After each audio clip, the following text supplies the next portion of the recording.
تو کسی اردو کے شاعر نے کہا تھا کہ اس نے کہا تھا عشق ایک بھوگ ہے، تو میں نے کہا تجھے عشق ہو خدا کرے، پھر کوئی تجھے اس سے جدا کرے، پھر تو اسے تصویروں پہ بڑا کرے، پھر تو گلی گلی پھرا کرے، پھر تو اسی کا نام جپا کرے، پھر میں کہوں کہ عشق ایک بھوگ ہے اور تو نہیں کہا کرے۔ داتا گاندھی بخش علی ہجویری۔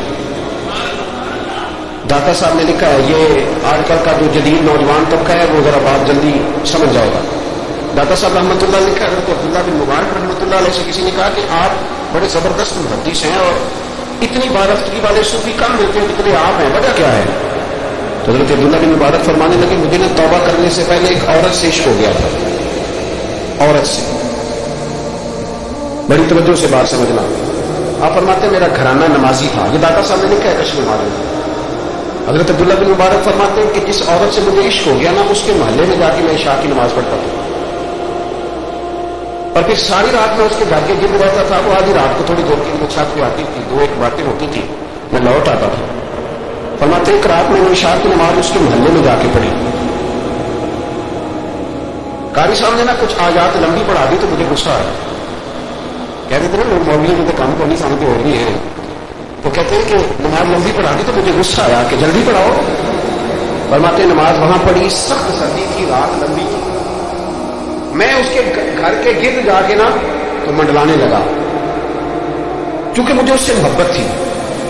فرماتے ہیں کہ 1 گھنٹہ 2 گھنٹے 4 گھنٹے 5 گھنٹے حتیٰ کہ سحری کا وقت ہو گیا، پاؤں پھوٹنے لگی، تو وہ نا بھاگتی بھاگتی چھت پہ آئی اور کہنے لگی کہ گھر میں رش پڑا ہے، مہمان کہتے ہیں آج بات نہیں ہو سکے۔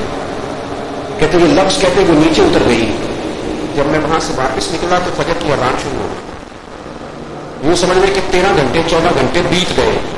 حضرت عبداللہ بن مبارک فرماتے اچانک میں نے اپنے دل کو توجہ کی، ساری رات وہ آئی نہیں تھی پر مجھے اس پہ غصہ بھی کوئی نہیں آیا، مجھے وہ بری بھی نہیں لگی۔ ساری رات اس نے کھڑا رکھا لیکن میرے دل سے اتری بھی نہیں، کوئی نہیں سمجھ آئی آپ وغیرہ بات۔ فرماتے ہیں کہ پھر میں نے اپنے دل پر توجہ کی تو مجھے سمجھ آئی کہ مجھے اس سے کھرا پیار ہے، سچا پیار ہے۔ یعنی اس نے آدھا جملہ کہا کہ میں مجبور ہوں، تو میں نے اس سے مزید نہ قسم اٹھوائی نہ گواہ مانگے، میں اس کی وہ مجبوری بھی فوراً ہی مان گیا۔ جناب عبداللہ بن مبارک فرماتے ہیں کہ جب میں نے وضو کر کے مسجد میں جا کے 2 سنتیں پڑھی نا تو میرے اندر سے آواز آئی، عبداللہ اگر ایک بیوی کے لیے تو ساری رات کھڑا رہ سکتا ہے اور اس کی سخت بات سخت انتظار بھی تجھے غصہ نہیں دلاتا، اگر عورت کے عشق میں سارا کچھ ہو سکتا ہے تو رب رسول کے عشق میں بھی ہو سکتا ہے۔ پھر ان کی بتائی ہوئی تراویح تجھے غصہ نہیں دلائیں گی، پھر ان کا کہا ہوا روزہ تجھے غصہ، پھر تو یہ نہیں کہے گا کہ بڑا مشکل کام ہے جی گرمیاں میں روزے دے، پھر تیری زبان سے کوئی لفظ اس لیے کہ محبوب پر غصہ